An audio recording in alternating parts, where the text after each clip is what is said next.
Alright, welcome back, Star Wars The Clone Wars action figure collectors.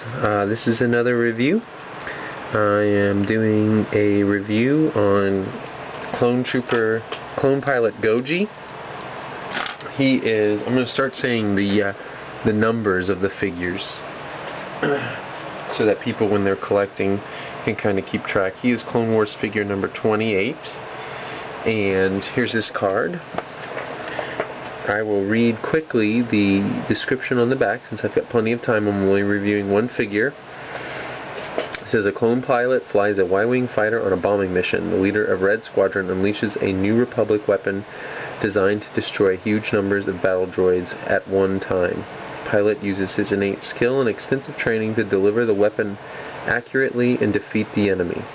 So that's in reference to a Clone Wars Season 2 episode Zillo Beast, and Goji is actually the pilot who fires the experimental weapon that the Republic has, and they think it's going to solve all their problems, but really it just opens up a new problem in that it unleashes the Zillo Beast. The Zillo Beast was thought by the Dugs, which is the race that lives on Malastare, to be the Zillo Beast was thought to be extinct, but it turns out they weren't really extinct. They were just sort of hibernating underground for thousands and thousands of years.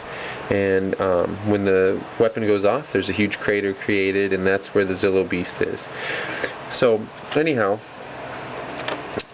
this is Clone Pilot Goji, and I want to go over his articulation. But before I do that, the coolest thing about this figure has to be the helmet detail, which you can see, and I'm a big fan of. When I first saw this figure, the photos of this figure back just before Celebration, about a month before Celebration, they are starting to release photos of some of the new Clone Wars figures.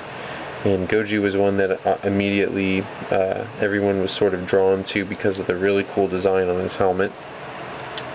I'm a big fan of any helmet that has eyes on it, and I remember seeing the making of special in the Star Wars DVD. It's like something, the making of dreams or something like that, and they showed some of the concept art, and they had a lot of the Rebel pilots, and the Rebel pilots' helmets, the sketches of them had eyes on their helmets, and I thought that was really cool. And I can see that this theme is being repeated in Star Wars The Clone Wars. So the eyes are really cool. It looks like some sort of a lizard or dragon type design on his face. On his helmet. So anyhow, I really am a big fan of that, and I put the eyes type design into some of my customs that you may have seen, namely my ARC Trooper Eyeball, who I have back here. I'll fish him out for you so you can see him. Now he's got more than one eye on him. He's got of course an eye on his helmet, and then he's got a big eye painting right on his breastplate there. So you can see I'm a big fan of the eyes on armor concept. So anyhow, Goji is made from the Commander Stone mold, which means that there is a limited amount of articulation on him. He's not super articulated as we are used to. So let me go over his articulation. We have a ball-jointed head, ball-jointed shoulder, ball-jointed elbow, and a swivel wrist. Same thing on this arm.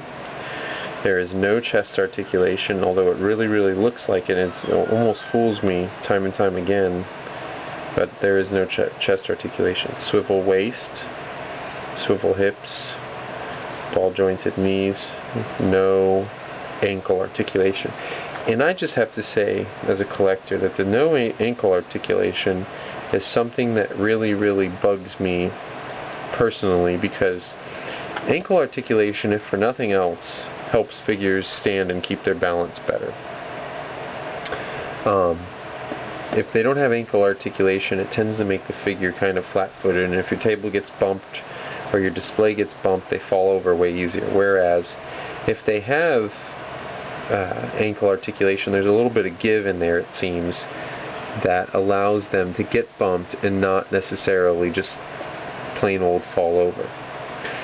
So anyhow, while he has no wrist articulation other than swivel, it does not make it so that he can't hold actually he can really hold this rifle, even though he's a pilot. He can hold this rifle really well, and actually you can almost bring the rifle right up to get him to sight it in. It takes a little bit of doing, but there you go. He can almost sight that rifle right in, and he can do that with the DC-15 short blaster as well. And he doesn't come with this rifle. I just borrowed it for this review from another figure. But he comes with the short blaster, and he comes with a chain gun. But as we all know, he's a pilot, so why he needs any sort of pistol, it's mostly for the kids, you know, so that they have some play feature with him. But all in all, despite the limited articulation, Goji is a great figure. I highly recommend picking him up. And that'll about do it for my review. So until next time, may the Force be with you. See ya.